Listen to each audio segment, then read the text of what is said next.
सिक्कीमचे माजी राज्यपाल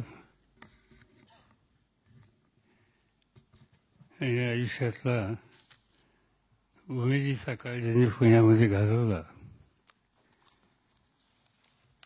आणि पुण्याला सुद्धा ते शिकायला आले. पण आम्ही ज्या वेळेला त्यांच्या कॉलेजला भाऊ कॉलेज म्हणायचो, ते SP कॉलेजमध्ये शिकत होते आणि आज त्यांना या ठिकाणी बोलवलं आहे याचा मला आनंद आहे. कारण त्यांच्या आयुष्यातला बराचसा भाग आणि आठवणी या पुण्यामधल्या आहेत. त्याची एकच आठवण या ठिकाणी सांगायला तुमची परवानगी असं समजतो. मी कॉमर्सला शिकत होतो. साधारणतः 4 वर्षात बाहेर पडावं अशी इच्छा होती पालकांची. पण महाविद्यालयापेक्षा इतर कामात अधिक लक्ष असल्यामुळं थोडासा कालक्रम वाढला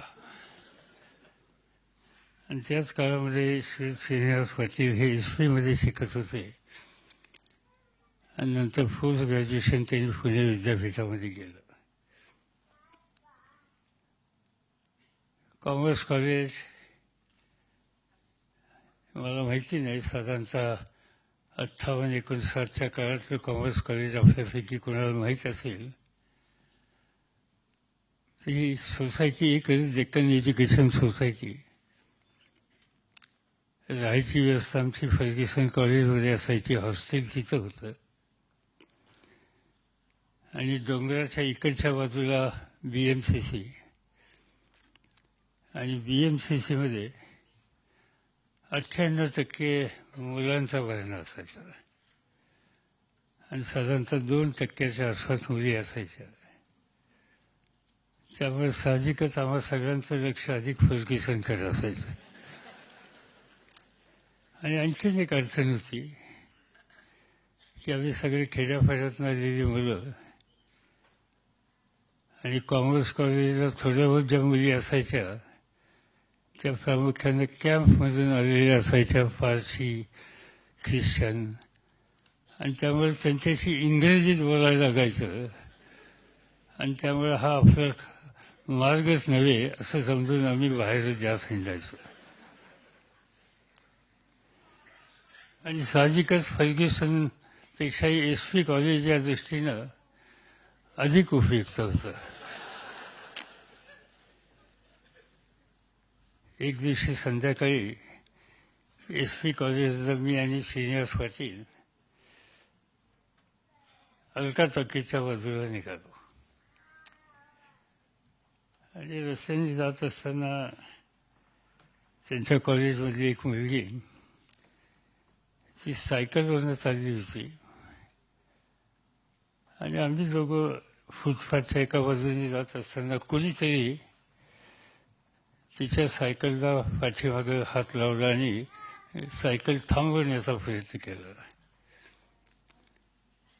आणि ती रागाने गतीने गाडी थांबवली, सायकल थांबवली आणि खाली उतरली आणि तिचा समज झाला का पाटील साहेबांचा उद्योग आहे. आपल्या अंगावर आलंच येऊ नये म्हणून मी आपलं तिकडं बोट दाखवलं आणि त्यांनी काय जे सांगायचं ते पाटलांना सांगितलं. पाटीलही रागावले, काही केलं नसताना तिच्याबद्दल आक्षेप ह्यांच्याबद्दलचा घेतला, त्यामुळे यांनाही राग आला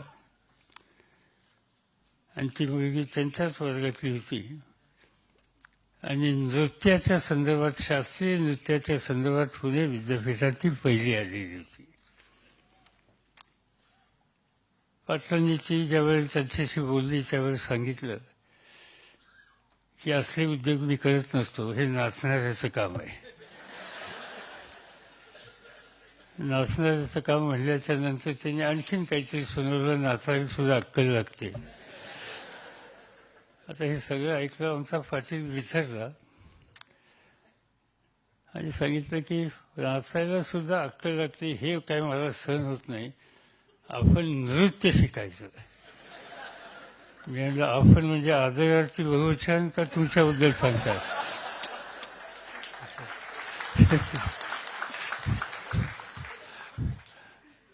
आणि मग ते रोहिणी भाटेंच्या रोहिणी भाटेच ना, वडगावकर यांच्या नृत्यशाळेत गेले आणि अतिशय गंभीरपणानं ते नृत्य शिकायला लागले आणि कुठल्याही परिस्थितीत लवकरात लवकर निष्णांत आपण व्हायचं हे त्यांनी ठरवलं. त्यामुळे तास 2 तास 3 तास प्रॅक्टिस करायची आणि त्यामुळे साहजिकच ते प्रॅक्टिस करून आल्याच्या नंतर आम्हाला लोकांची जबाबदारी असायची त्यांचं थकलेलं अंग तुडवायचं आणि ते काम आम्ही केलं. ते त्यावेळेस गोखले इन्स्टिट्यूटच्या हॉस्टेलमध्ये राहत होते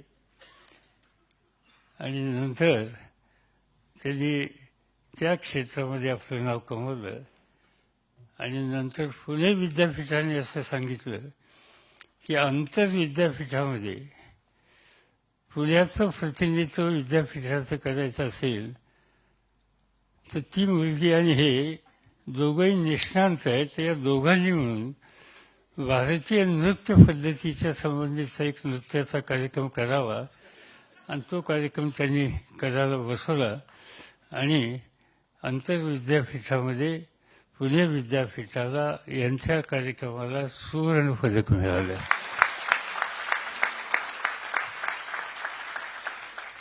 ते आता आपण राज्यपाल वगैरे म्हणतो, ते पार्लमेंटमध्ये आमच्याबरोबर खासदारही होते. महाराष्ट्र सरकारमध्ये IAS झाल्यानंतर IAS अधिकारी होते, पुण्याचे जिल्हाधिकारी होते. पण त्यांच्या बरोबरचे त्या काळातले जे आमचे सहकारी असतील ते त्यांना नाच्या पाटील म्हणायचे. हे खरं काही सांगायचं कारण नव्हतं, पण सहजच त्यांनी परवानगी दिली म्हणून या ठिकाणी मी सांगितलं. आजचा हा जो कार्यक्रम आहे, हा कार्यक्रम अनेक दृष्टीचा मोठा गमतीचा अशा प्रकारचा कार्यक्रम आहे. या कार्यक्रमामध्ये पुणे हे शहर एक देशातलं महत्त्वाचं शहर आहे. एकेकाळचं विद्येचं बाहेरघर, आजची औद्योगिक नगरी किंवा IT नगरी किंवा अमेरिकेमध्ये डेट्रॉईट शहर आहे, त्या ठिकाणी जास्तीत जास्त ऑटोमोबाईल कंपनीज आहेत.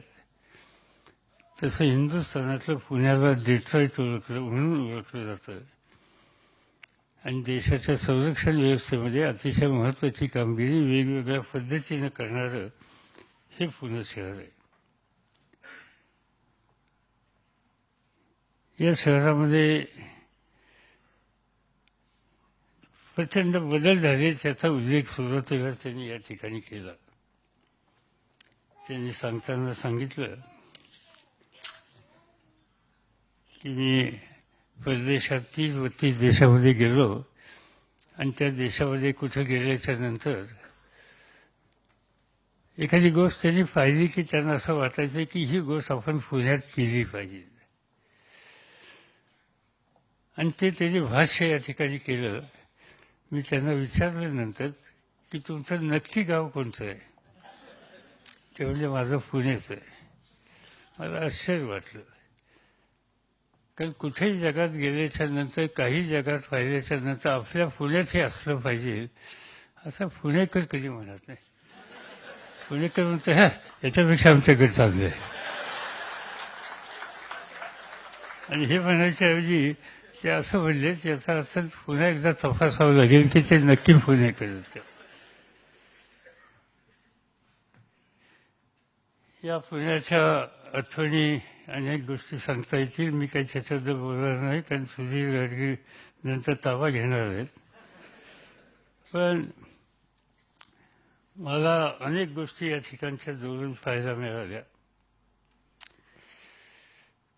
आणि विशेषतः हे जे प्रकाशन आज केलं आहे ते तुम्ही बघितल्याच्या नंतर तुमच्या लक्षामध्ये येईल की अनेक चांगल्या गोष्टी या ठिकाणी आहेत, पण त्याची पार्श्वभूमी आणि इतिहास हा आपल्याला ठाऊक नव्हता. इथं वास्तुवेध शनिवारवाडा आहे. पहिल्या बाजीराव पेशव्यांनी हे पुण्याला आपला मुक्काम हलवला आणि नंतर ही वास्तू या ठिकाणी बांधली. या शनिवारवाड्याला 3 वेळेला आगीत भस्म होण्याचा प्रसंग आला. पुनर्बांधणी त्याची झाली आणि आज ते त्या ठिकाणी आपण त्याचं स्वरूप बघतो. सावित्रीबाई फुले विद्यापीठ, हे विद्यापीठाची जागा जवळपास 500-550 एकराची इंग्रजांच्या काळामध्ये त्यांनी घेतली आणि इथला लष्करी अधिकारी जो होता, रेसिडेंट जो होता, त्याच्या निवासाच्यासाठी ती जागा केलेली होती. त्याचं नंतर विद्यापीठात रूपांतर केलं गेलं. भारत इतिहास संशोधन मंडळ असेल, इंजिनिअरिंग कॉलेज असेल, SNDT असेल, फुले मंडई असेल, खजिना महाल असेल, याच्या प्रत्येक गोष्टीला एक इतिहास आहे. आणि कधी बारकाईने तुम्ही पुण्याची नीट माहिती घेतली तर ज्यांनी नियोजन केलं पुण्याचं पूर्व काळामध्ये त्यांनी फार खबरदारी घेतलेली आहे. मग ती रस्त्यांच्या संदर्भातली, पिण्याच्या आणि दैनंदिन कुटुंबाला लागणाऱ्या पाण्याच्या संदर्भातली. मला माहिती नाही की तुमच्यापैकी किती लोकांना ठाऊक आहे की स्वारगेटपासून आपण काय तो सातारा रोडचा तो हे कुठला घाट, कात्रज, त्याच्या खालून म्हणजे संपूर्ण जमिनीतून खालून पाण्याचा कायम स्वरूपाचा वाहणारा प्रवाह हा त्या ठिकाणी आहे. आणि कधीही पुण्यामध्ये पाण्याचं संकट जर आलं तर तिथून पाण्याची व्यवस्था करण्याच्या संबंधीची सुविधा ही पुण्यामध्ये कधी काळी पूर्व काळात पेशव्यांच्या काळामध्ये केलेली ती आधी स्वच्छ आहे त्या ठिकाणी. अशा अनेक गोष्टी या पुण्याच्यामध्ये आहेत. अनेक ऐतिहासिक वस्तू आहेत, तिथे इतिहास घडला. स्वातंत्र्याच्या आधीच्या काळातला इतिहास आहे, शिवकालीन इतिहास आहे, पेशव्यांच्या काळातला इतिहास आहे, ब्रिटिशांच्या विरुद्ध संघर्ष करण्याच्या संबंधीचा इतिहास आहे. आणि तो राजकीय आणि सामाजिक दोन्ही इतिहासाची वाटेकरी इथं अनेक वस्तू आहेत. त्याच्यामध्ये गायकवाड वाड्याचा उल्लेख करावा लागेल. लोकमान्यांचं वास्तव्यच त्या ठिकाणी होतं. फुले वाड्यांचा गंजपेठेतल्या आधी आपण बघितलं तर महाराष्ट्राच्या सामाजिक चळवळीमध्ये आणि विशेषतः स्त्री शिक्षणाच्यासाठी एक दिशा देण्याच्या संबंधीचं काम त्या वाड्यातून केलं गेलं. काँग्रेस भवन ही सुद्धा जुनी वास्तू आहे. मला माहिती नाही आपल्यापैकी किती जणांना ठाऊक आहे. काकाकुवा मॅन्शन डाव्या चळवळीच्या संबंधी एक तो विचार प्रस्तुत करण्याच्याबद्दल काम करणाऱ्या अनेकांचं वास्तव्य असलेली ती वस्तू आहे. किंवा जे मॅन्शन स्वातंत्र्याच्या पूर्व काळात आणि स्वातंत्र्याच्या नंतरच्या काळामध्ये राजकारणातलं एक महत्त्वाचं केंद्र त्या ठिकाणी आहे. डेक्कन कॉलेज आणि किंवा अशा अनेक वास्तू या सगळ्यामध्ये एक प्रकारचा राज्याचा, देशाचा अलीकडच्या काळातला आणि पूर्वीच्या काळातला इतिहास हा त्या ठिकाणी आपल्या सगळ्यांना सांगता येईल. अशा अनेक वास्तू त्या ठिकाणी आज उभ्या आहेत. त्याच्यामध्ये मला आश्चर्य वाटलं, हे मलाही माहीत नव्हतं, आणि ते म्हणजे SP कॉलेजच्या संबंधीचं. SP कॉलेज ही वास्तू बांधली कोणी? ही 1916 साली त्या कॉलेजची स्थापना झाली. त्याचं नाव SP कॉलेज नव्हतं, न्यू पुणा कॉलेज होतं. जमखिंडीचे संस्थानक शंकरराव पटवर्धन त्यांनी आपल्या वडिलांच्या स्मरणार्थ 2 लाख रुपये त्या संस्थेला दिले आणि त्या संस्थेचं नाव सर परशुराम भाऊ महाविद्यालय करण्यात आलं. आता ही वास्तू बांधली कोणी? खरं गंमत तिथं आहे, आणि ती मला आश्चर्य वाटलं. ही वास्तू ज्याने बांधली त्या वास्तुतज्ञाचं नाव नरहर गणपत पवार. त्यांनी ही इमारत बांधली. त्यांचा जन्म 1893 मधला आणि मृत्यू 1 ऑगस्ट 1960 मधला. ते इंजिनिअरिंग शिक्षण त्यांनी घेतलं आणि त्यांनी पुण्यात अनेक वास्तू बांधल्या. हे मलाही माहीत नव्हतं कधी. त्यांनी पुण्यात वास्तू कोणत्या बांधल्या? Prabhat talkies, Bhanuvilas talkies, Vijayanand talkies, Gokhale hall, Congress house, SSPMS म्हणजे शिवाजी प्रिफेक्चर मिलिटरी स्कूल आहे ना, SSPMS, club of Maharashtra, Manavli इथला शिंदे पॅलेस, प्रभात चित्रनगरी जी आजची फिल्म इन्स्टिट्यूट म्हणून ओळखली जाते, आणि त्याशिवाय माडवीवाली कॉलनी आणि डेक्कन जिमखानाचे बरेच बंगले त्यांनी बांधले आणि पुण्याबाहेर सुद्धा काही बांधकाम केली. आणि हे सगळं करत असताना त्यांनी 2 गोष्टी आणखीन गमतीच्या केल्या किंवा महत्त्वाच्या केल्या. त्या म्हणजे सेवा सदनमध्ये अनेक गरीब घरातल्या मुली शिकत असत. त्यांना विनामूल्य शिक्षणाच्यासाठी काहीतरी सुविधा केली पाहिजे म्हणून लक्ष्मीबरोबर त्यांनी दुकानं बांधली आणि त्या दुकानाचं उत्पन्न संस्थेकडे दिलं आणि त्यांनी सांगितलं की याच्यातून गरीब मुलींचं शिक्षण तुम्ही करा. आणि आणखीन एक की विद्यार्थी जे ग्रामीण भागातून राहायला येतात, शिक्षणाला येतात, त्यांच्या निवासाच्या संबंधीची सुविधा करावी म्हणून या पवारांनी आणखीन एक क्वार्टर बांधली भांडारकर रोडला BMCCच्या पुढं. त्याचं नाव आहे पवार क्वार्टर्स. आणि मला आठवत आहे की आम्ही कॉलेजमध्ये शिकत असताना पवार क्वार्टर्स तिथे SS जैनच्या समोर ते असायचं आणि तिथं बरेच विद्यार्थी राहायचे. म्हणजे या पवारांनी एवढ्या वास्तू पुण्यात बांधल्या तरी पुणेकरांनी पवारांच्याबद्दलची मेहरबानी दाखवली नाही. आणखी काय करायचं पुण्याच्यामध्ये? पुण्याचा पहिला मुख्यमंत्री पवारांच्या मार्फत मिळाला. असो, मी काही त्याच्या खोलात जाऊ इच्छित नाही. पण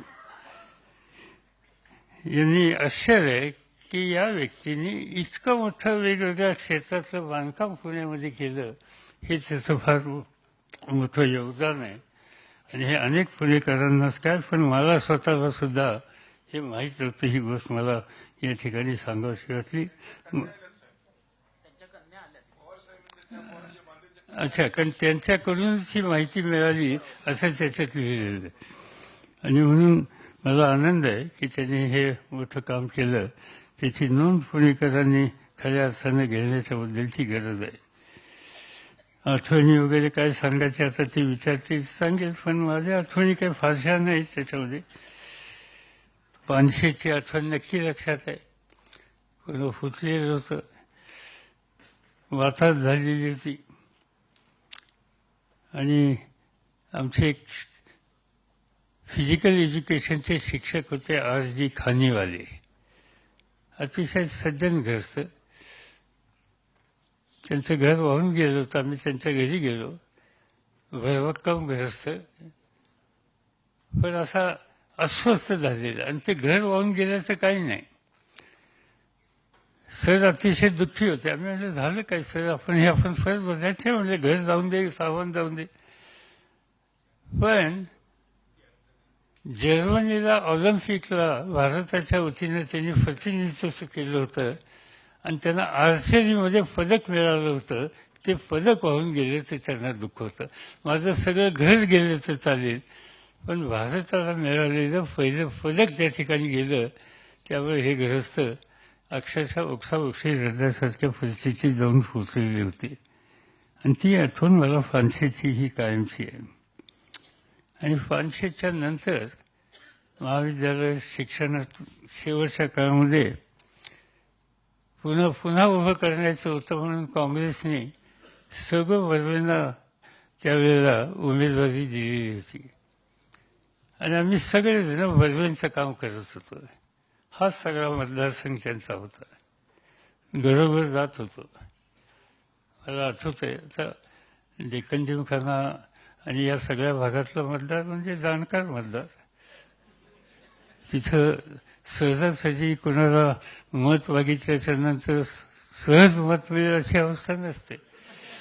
अनेक गोष्टींना उत्तरं द्यावी लागतात. असंच आम्ही घरोघर करत असताना प्रभात रोडला गल्ली क्रमांक 4ला गेलो आणि 2 नंबरच्या बंगल्यामध्ये गेल्यानंतर दुपारी 2 वाजता आम्ही आपल्या बर्वे साहेबांच्या सगळ्या जाहीर निवेदनाच्या पत्रिका हातात बेल दाबली. 2-3दा दाबल्याच्या नंतर दार उघडलं आणि ग्रस्त आले. कसे उंची फुले गोरेफान. ही वेळ आहे का याची? मला 2च वाजले. ही विश्रांतीची वेळ असते. एक तर वेळ न घेता आलात आणि आमची विश्रांतीचं तुम्ही खोबरं केलं. कशासाठी आलात? म्हणजे मी काँग्रेसच्या वतीनं बर्वेंचा प्रचार करेल. तुम्ही काँग्रेसचे? छे, हे घर काँग्रेससाठी नाही. इथं थांबायचं काही कारण नाही. तुम्ही पुढचं घर बघा. आणि तिथून आमची त्या पद्धतीने हक्कलपट्टी झाली. दुर्दैवानं किंवा सुदैवानं ज्या ग्रस्तांनी मला हे सांगितलं ते माझे आजी सासरे झाले. त्यांचं नाव ब्रिगेडियर राणे आणि ब्रिगेडियर राणेंच्या कन्या हे माझ्या पत्नीच्या मातोश्री. आणि त्यामुळं त्यांना एकदा आठवण करून दिली. त्याच्यानंतर अतिशय वात्सल्यानं माझ्या बाबतीत त्यांची वागणी इतकी शेवटपर्यंत झालेली होती. असं आणखीन अशा गोष्टी अनेक पुण्याच्या बाबतीत सांगता येतील, पण मी काही अधिक आपल्या सगळ्यांचा वेळ घेत नाही. मला आनंद आहे की या पुस्तकाच्या कोणा या ठिकाणी बोलवलं. त्याच्यापेक्षा या पुस्तकातल्या प्रत्येक चित्राशी अनेक पुणेकरांच्या काही ना काहीच्या आठवणी आहेत. ही आपल्या सगळ्यांना निश्चित बघायला मिळतील, आठवतील आणि त्याचं एक समाधान व्यक्त करण्याची संधी तुम्हाला स्वतःलाच येईल हिची मी या ठिकाणी खात्री बाळगतो. आणि हा उपक्रम त्याने हातामध्ये घेतला आहे तो अतिशय चांगला आहे. शक्य झालं तर इंग्रजीत सुद्धा केला तर त्याचा प्रसार थोडासा पुण्याच्या बाहेरसुद्धा होईल. पुणेकर नेहमीच म्हणतात की आम्ही जे काही करतो ते अतिशय उत्तम आहे आणि सगळ्या जगाला माहिती आहे. पण ते सगळ्या जगाला माहीत असतंच असं नाही. त्या जगाला जर माहिती करून द्यायचं असेल तर अन्य भाषेच्याकडे सुद्धा थोडीशी आपण काही करता आलं तर करावं. आणि ते करण्याच्यासाठी काय अडचणी आल्या तर तुम्ही फारशी चर्चा न करता हक्कानं मला सांगू शकता. एवढंच सांगतो आणि माझे 2 शब्द